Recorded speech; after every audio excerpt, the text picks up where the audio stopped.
Hey, true believers, do you love politics? Do you love comic books? Well, Superhero Politics is for you. It combines the comical nature of politics and the political nature of comic books. Join us, like, share, and experience the world of comics and politics in a way that you never have before. This is Superhero Politics, and I'm your host, Michael Holmes.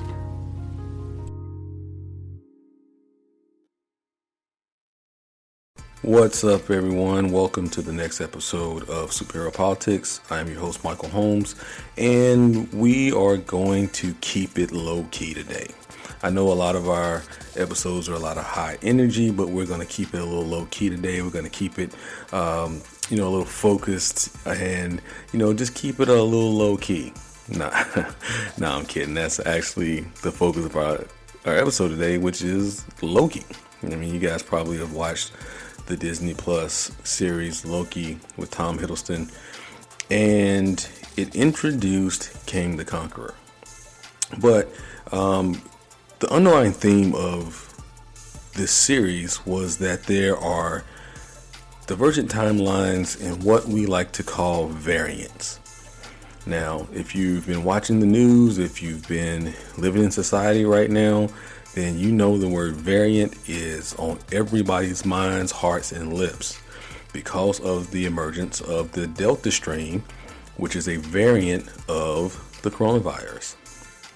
And so we thought we had rounded the corner, as I spoke it, probably a little too prematurely in one of my previous episodes about how we were coming through the pandemic, how we're about to come out on the other side, and lo and behold, at the end of the tunnel, we thought was a light, and it was actually a train. And so the Delta variant has emerged. It is highly virulent. It is highly contagious, and it is causing us to kind of rethink how we're emerging, or if we can even emerge from the pandemic. So that's how this episode came about, the word variant, and we'll talk about that. But, we'll get into a little bit just to kind of introduce Loki for those who are new to comics, who are new to Marvel, who are just now kind of getting into it. We like to do this, not assuming that everyone who tunes into Superhero Politics is a connoisseur of politics or comic books. So if there's a theme for the show, we like to talk about and just kind of introduce and do a little education before that. So who is Loki? Loki is he's kind of complex because he's got a really interesting backstory. But the foundation of who Loki is that he is often portrayed as the antagonist to Thor, who is Thor Odinson, the god of thunder, who is Odin's son and the rightful king of Asgard. Loki is his younger brother, and he's often portrayed not only in the comics, but the origin of the entire Asgardian comic book contingent of characters emerges from the Norse mythology. So, Norse, Scandinavian, so you look at Sweden and Denmark and Switzerland and all these other countries that fall within the realm of the Scandinavian part of our planet.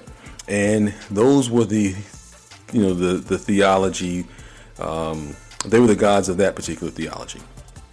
So what happened is that they seemed pretty interesting. So Stan Lee said, when I imagine the most powerful being in Marvel, who's stronger than a god? And so who did they recognize? They recognized Thor. So Thor became the kind of face of some of the Marvel powerhouses.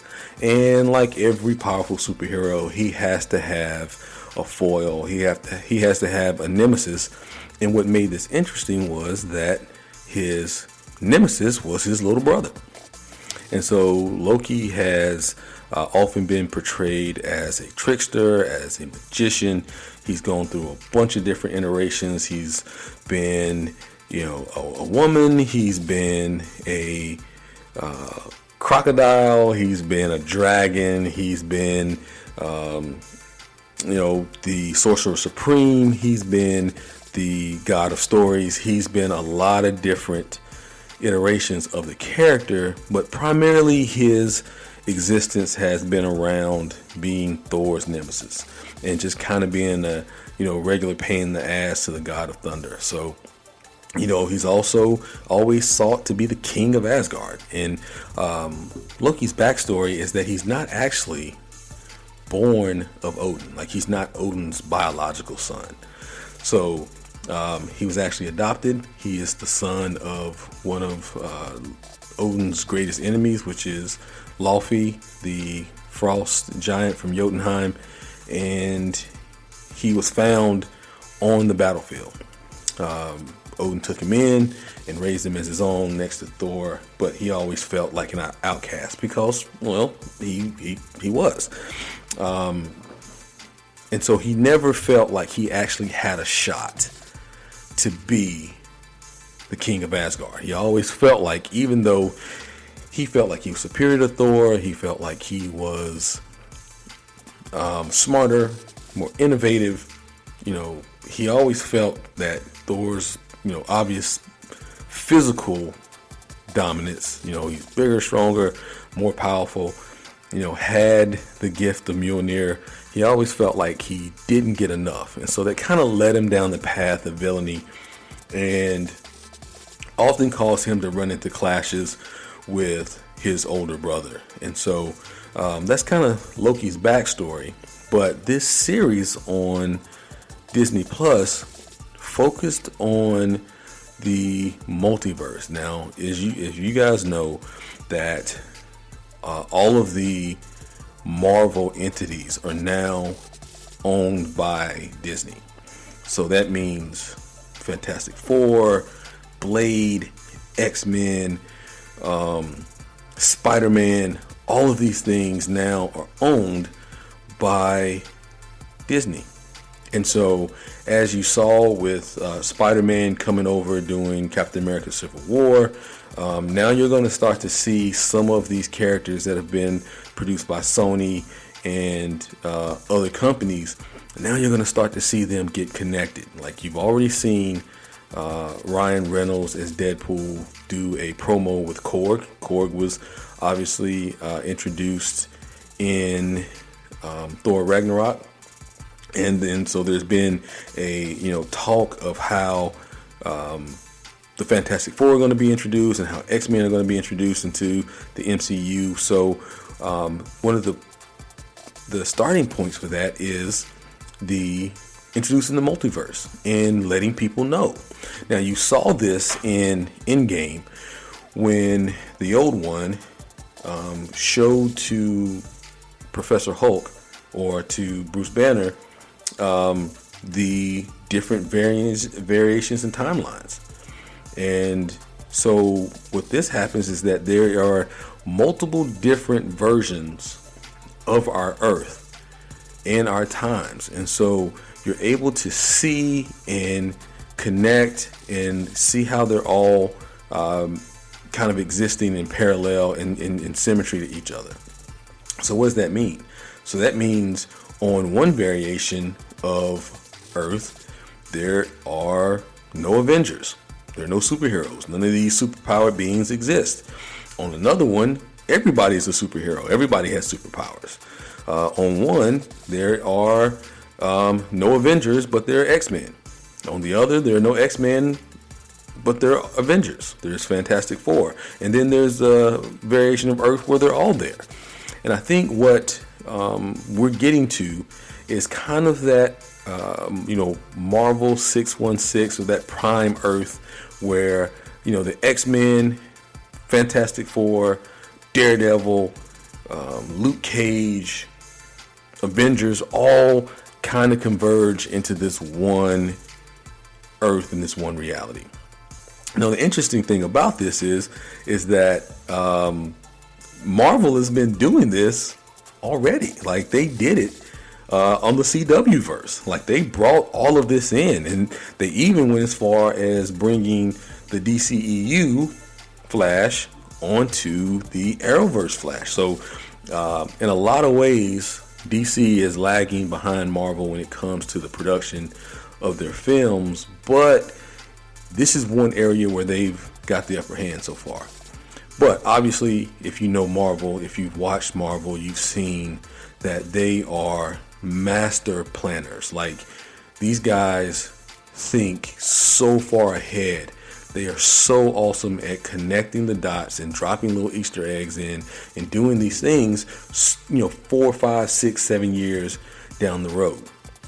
And so what the limited series on Disney Plus did was it introduced the next phase of the Marvel Universe. So you had WandaVision, which was awesome. In that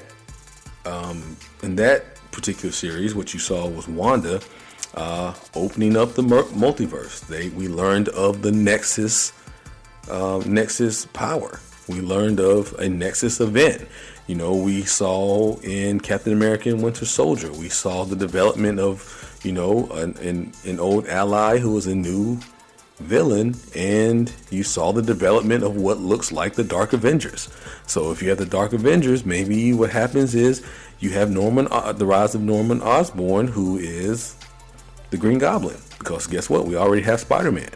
Well, if that's the case, then maybe Venom comes in a little bit later. And so you kind of catapult over from WandaVision, which also connects back to the Doctor Strange and the Multiverse of Madness, which there's the word multiverse. And then what you do now is you come over to Loki and you introduce King the Conqueror, who is a longtime Fantastic Four Iron Man villain. And so what he does is he actually not only controls the multiverse, but he also controls time itself. And so now you have an opportunity to not only talk about the multiversal factor of it, but also the time travel. What did they do in Endgame? Time travel. So what you're seeing now is all of these different entities coming together to connect into a singular universe where all of our comic book heroes and villains exist as we know them in the books. Now, Loki was important because Loki explained what the variant strain is. So, Loki is in detail showing the different existence of a singular character. You had, Kid Loki. You had Crocodile Loki. You had, the traditional Jack Kirby Loki in there. And so these are different variations. And you had Sylvie, who is Lady Loki. So you had all these different variants in there. And so it's important that you understand that these variants while they all may bear the name of Loki, that they all have different abilities and powers, and they all have different outlooks. And so each of them can't be approached in the same way. Sylvie, and I'm not worried about spoiling anything because it's been a couple of weeks now since the last episode. Sylvie could do things that, our Loki couldn't do. She could actually possess, people and take over their bodies and get them to do things. Kid Loki, actually succeeded in killing Thor. The classic Jack Kirby Loki was just over it all, and he was tired of being a villain, and he just wanted to live out and have a life that is meaningful.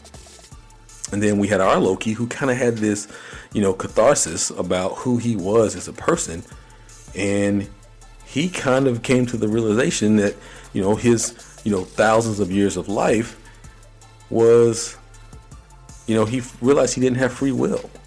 He realized that every single thing that he did was predetermined, and even though he thought he was controlling, so he had the illusion of control, which was kind of ironic, being that Loki is often seen as the trickster god and the god of illusion.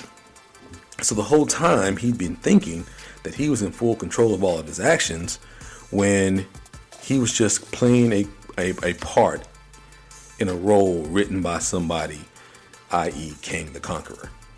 Now, this was not technically a fourth wall break, but in a lot of ways for Loki, it was a fourth wall break. Like, he came to the realization that he was, somebody's Pinocchio. He was a Pinocchio to someone's Geppetto, and that Geppetto was Kang.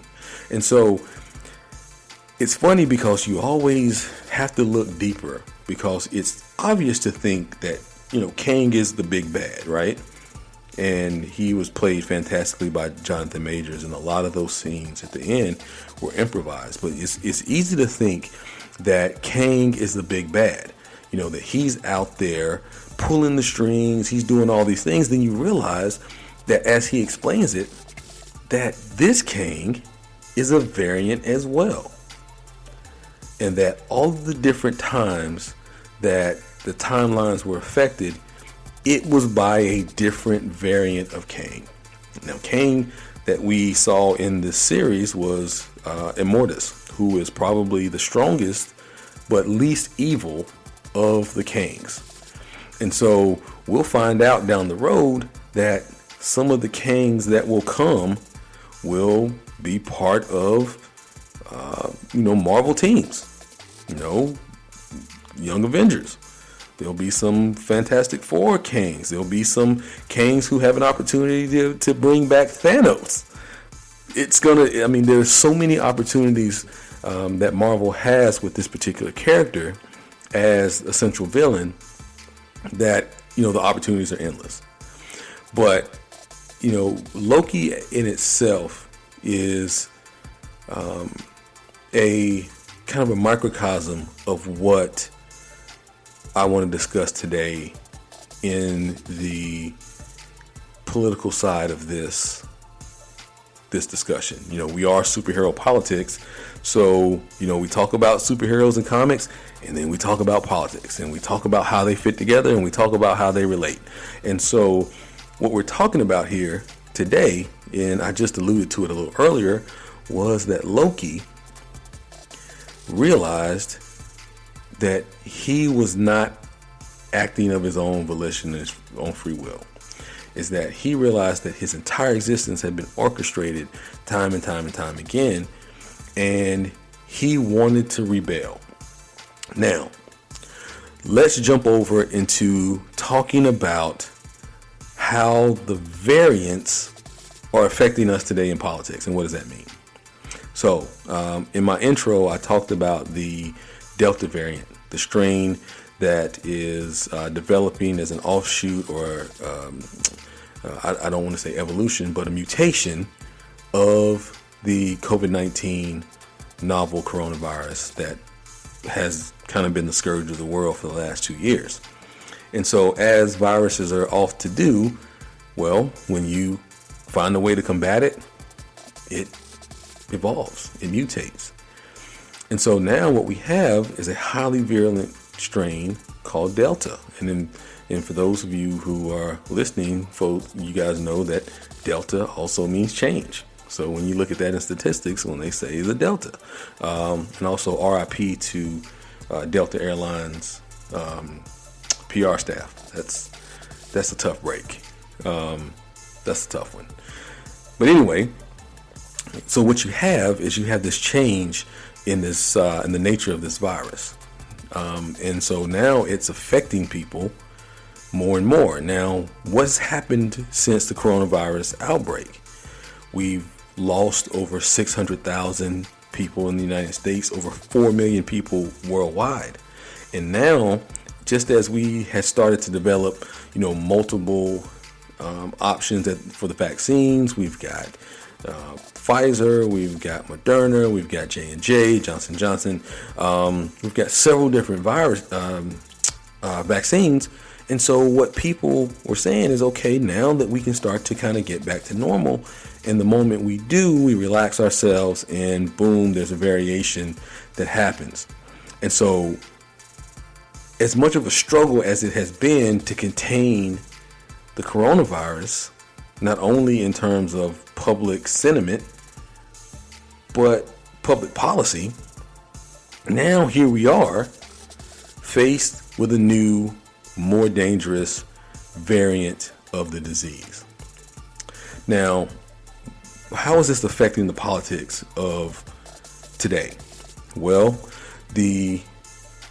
most of the times when you have a public health crisis, politics kind of falls by the wayside. We don't think of, the Spanish flu or the bubonic plague or, swine flu or SARS as a political event. This is, people are getting this virus. I have a possibility of getting it. People are dying. I have a possibility of dying. We have to do everything that we can to make sure that these things don't happen to myself or the people that I love.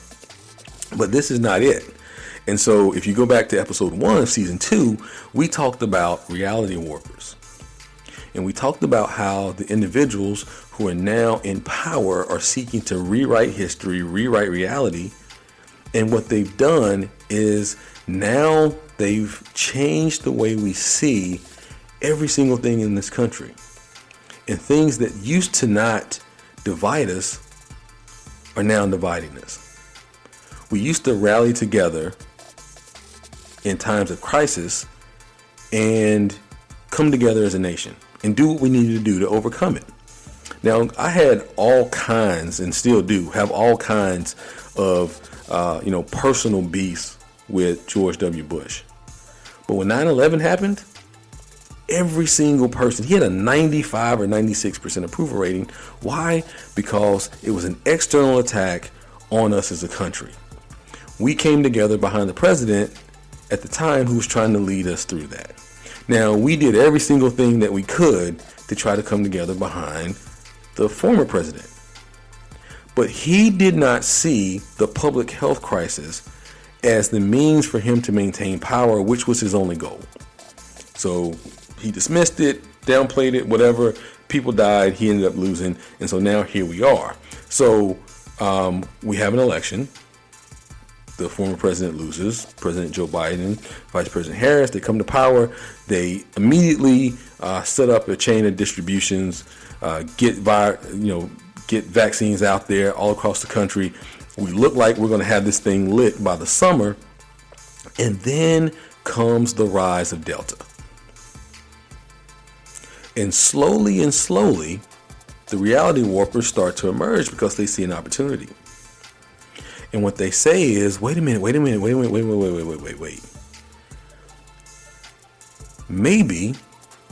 Maybe you shouldn't take this vaccine. Why are they forcing you to get a vaccine? Wait a minute.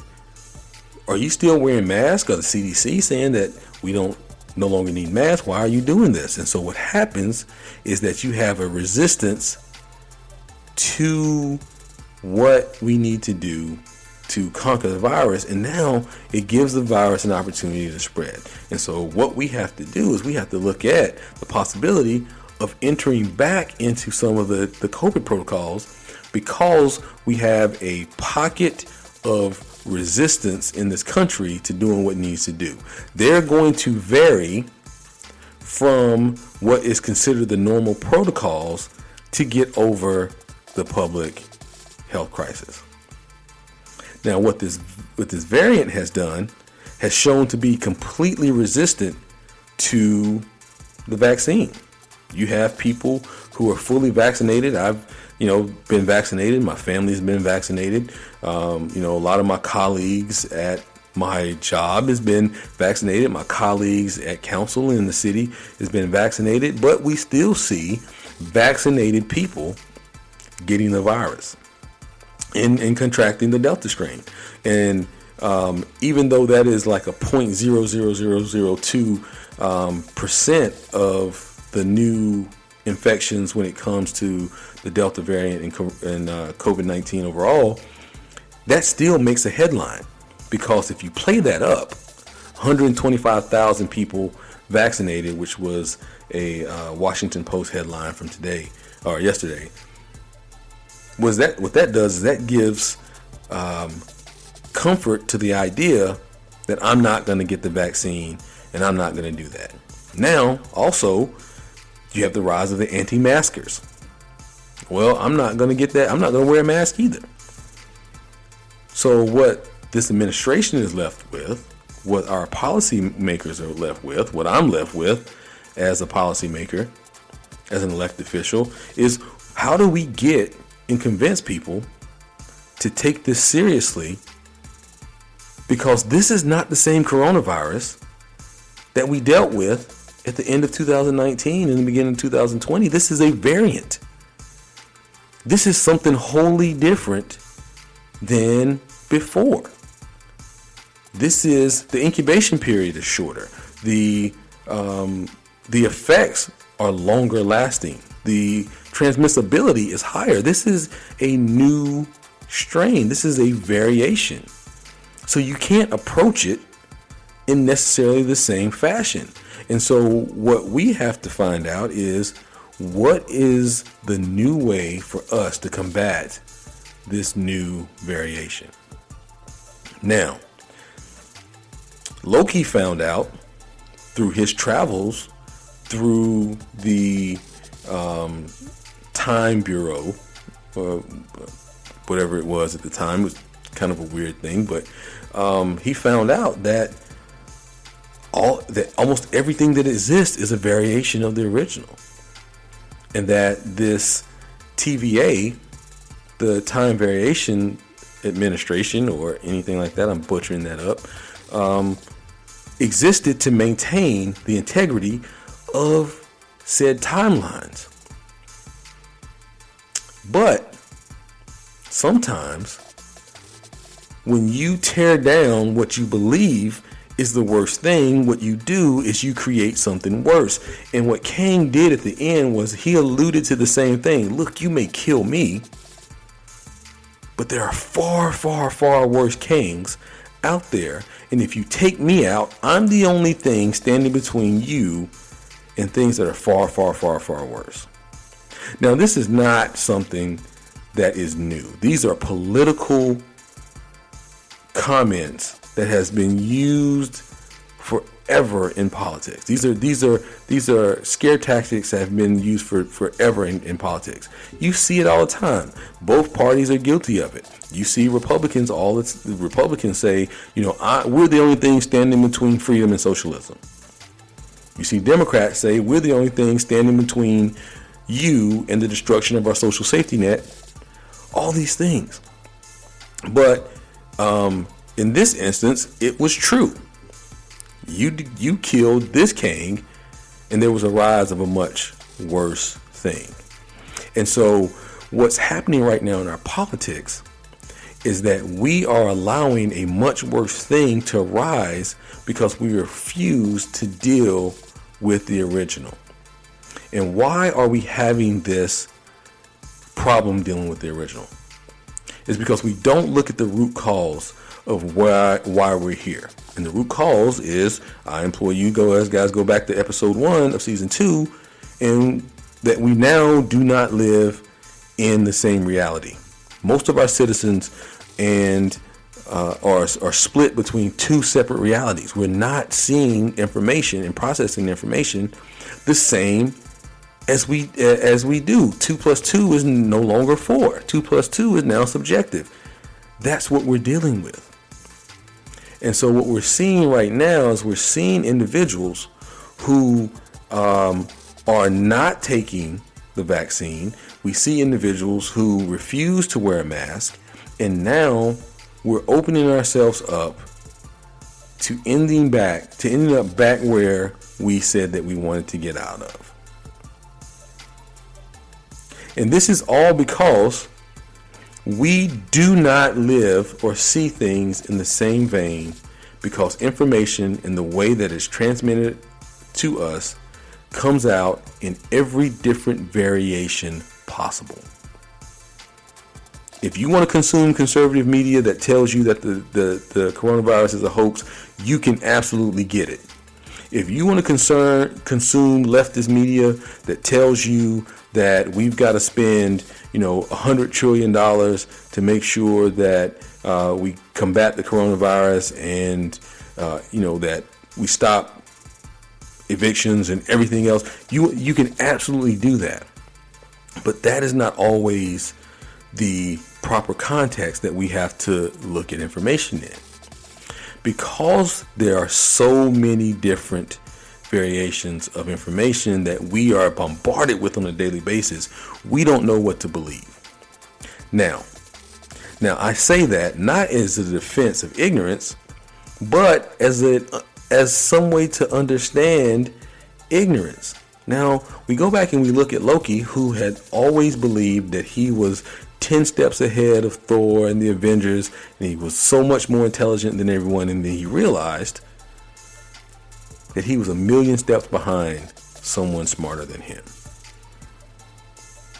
And what we're doing is we're letting people manipulate, and we're letting entities manipulate the outcomes of how we are going to function in this new reality. Because like it or not, COVID is here. And it's not going anywhere. And there may be a Delta variant. And who knows, a year from now, there could be an Omega strain. Who knows? But if we don't form coherent policy around the ability of this virus to mutate into different variants, we will always be constantly on our heels in dealing with whatever variant emerges. And this is everywhere. This is in business. This is in education. This is in government. Like, all of us have to be as flexible and as malleable as the virus itself. We have to be as willing to change as the virus is to mutate. But if we're rigid, if we refuse to follow the science, if we refuse to look at the options, if we refuse to implore every single aspect and resource at our disposal to deal with this, we're going to constantly be losing to an unseen enemy. Now, that's how Loki felt, because the individual or the entity pulling his strings, he didn't even see. He didn't even know existed. And now he realized that his entire existence was scripted and he had no control over it. And I know there's some people out there who feel like they have no control over their lives now because we're having to resort to ridiculous measures. Well, if you don't have a vaccination, you can't come in. If you don't have a card to show that you've been vaccinated, that you can't come in. If you don't wear a mask, you can't come in. Now, whatever it means, and people are going to do what they need to do to protect themselves, their loved ones, and their livelihoods, that whatever this means, people are going to do. But obviously, you're going to have resistance. You're going to have resistance to these measures. So, as we continue to battle this thing, as we continue to try to subdue this virus, another darker evil is rising up.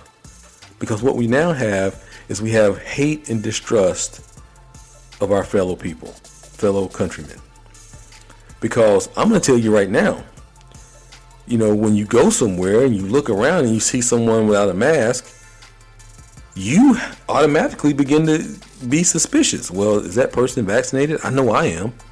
I know my wife is. I know my kids are. But are they vaccinated? Someone wants to come up and speak to you. You don't want to shake their hand. You don't want to hug them. You don't want to put them. Why? Because you don't know if they've been vaccinated. You don't know if they're carrying the Delta strain, because even if you're vaccinated, you can. So now the relief that we felt as we emerged from the spring into the summer, now that's starting to turn into fear and anguish and angst. So these are the things that will cause us as a society to slip back into the reality that we felt like we had broken out of. So, what does that mean going forward?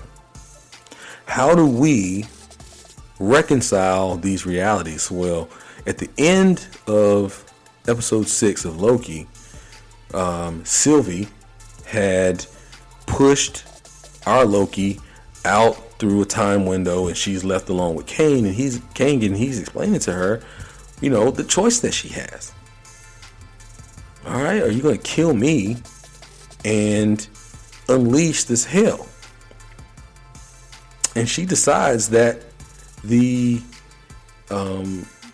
anguish that she's been through, that the things that she's been through are too great for her to let it go. And so she falls through and she kills Kane.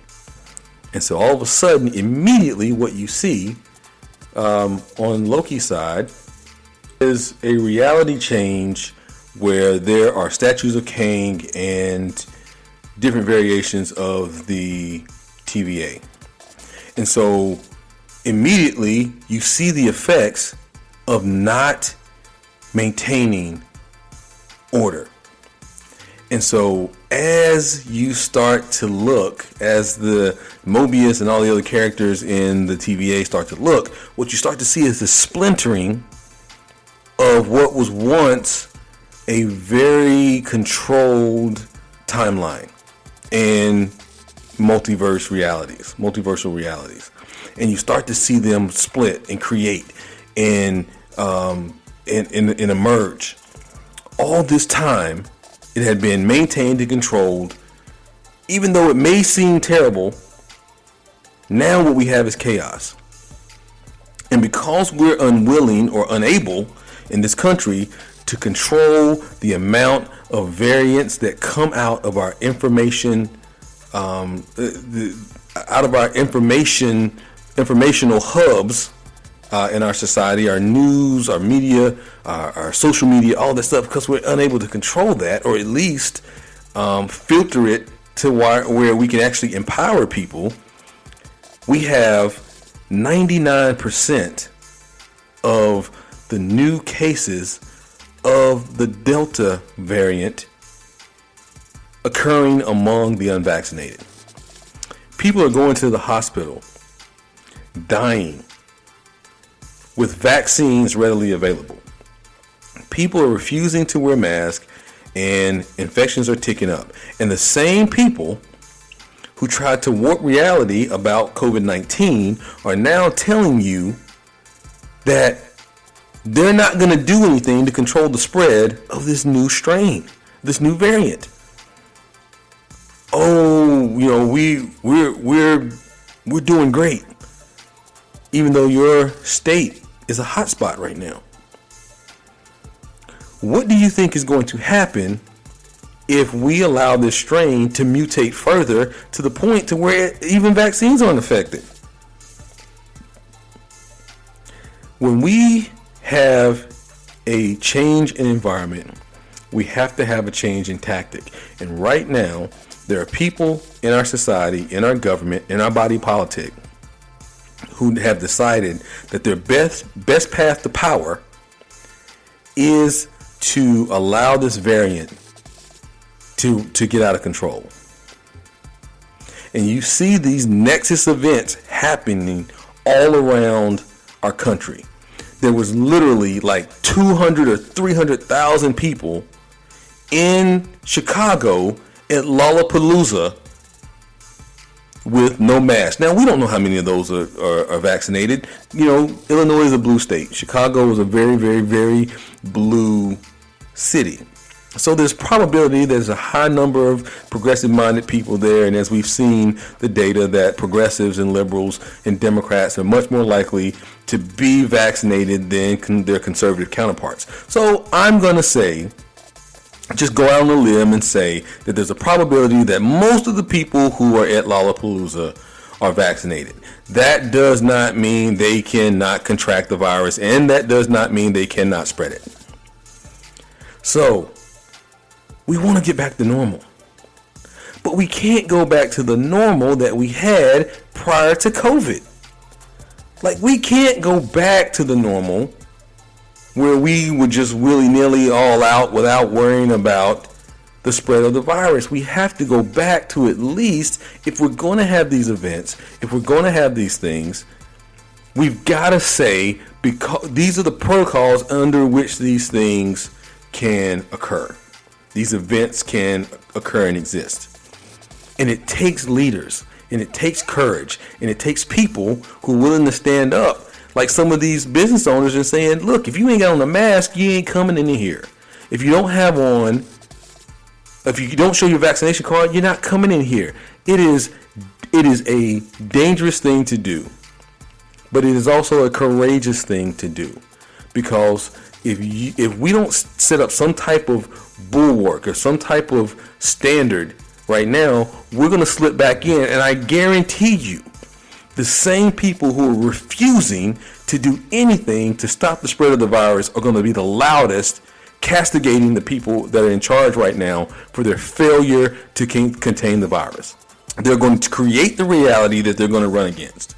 Now, this is a challenge for the president. It's a challenge for the vice president. It's a challenge for the administration. It's a challenge for the CDC. Because how do you convince people who have taken a political stance against the public health crisis to look at this as a public health crisis?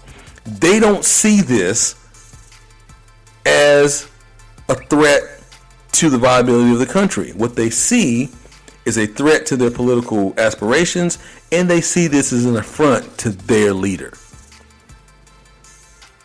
And so now what you have is you've created this powder keg amongst people by saying for months to be wary of all things COVID related, to not follow any of the directives of any of the scientific agencies that control how we deal with public health crisis. And now what you've done is you've created this variant reality where your people are dying. And now you see the scramble of Fox News and the conservative media, like they've been hit with the neuralizer from Men in Black, and now all of a sudden everyone's forgotten that they've been the ones that have been proliferating this misinformation for months.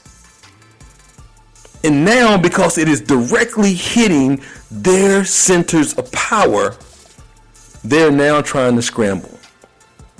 To see Ron DeSantis and see Mitch McConnell and see Fox News scream, Sean Hannity saying, get the vaccine, get the vaccine. We've never, said this was a joke. We've always taken this seriously. And I don't know how these people are actually doing this with a straight face. Like, dude, we have tape.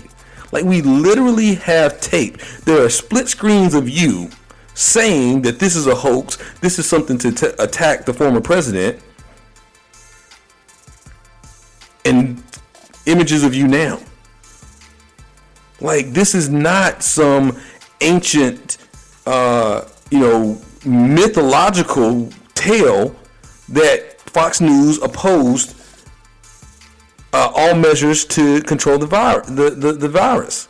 This is not some mythical tale. This happened like 18 months ago, or 10 months ago, 6 months ago, 2 weeks ago. It's there. We see it. We have the tape. But in this variant reality that conservatives are living in right now, there always have been the persecuted. They've always been the freedom fighters. And they've always been the ones, much like Loki, who believed that they were getting a raw deal. So, low key, what they're doing is they're resigning us back to the very purgatory that they were screaming that they wanted to be let out of in the original virus, in the original pandemic. And it's amazing, because what's happening is these people who refused the lockdown, immediately we went into shelter in place, they were like, let us out. We need haircuts. And then we were like, okay. At every point, society acquiesced to them. And they were like, okay, if you're going to, want to open up things, then you got to put on the mask. I can't breathe. I don't want to put on a mask. You're infringing on my freedoms. Well, okay. Well, if you don't want to put on a mask, then we have this vaccine. I'm not putting that in my body. I'm not trusting the government. You're not microchipping me. What are our options? Because guess what? If there is another variation of this virus, we're going to be up against 3 iterations of the virus. There's going to be, Kid Loki and Crocodile Loki and Lady Loki. There's going to be variations of this thing, and we're not going to be able to defend ourselves against any of them.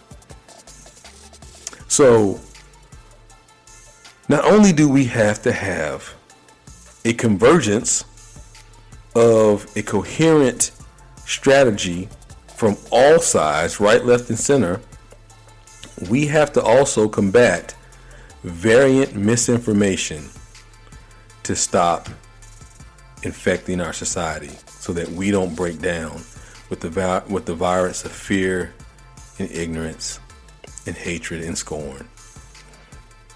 And we find ourselves conquering the coronavirus, but infected by something that you can't find a cure for. All right, folks, that is this episode of Superhero Politics, and we are back into the swing of things. We are, really excited about this. There are some things coming up, and I just want you guys to continue to protect yourselves, protect your loved ones. We are not out of the woods yet.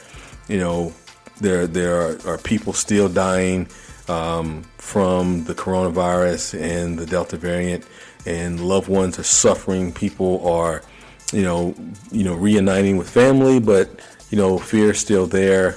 But please protect yourselves. Practice, social distancing when you need it to.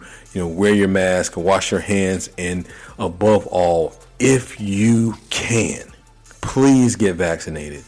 If not for yourself, for your fellow man and for your countrymen. Folks, this is Superhero Politics, and I am your host, Michael Holmes. Until next time.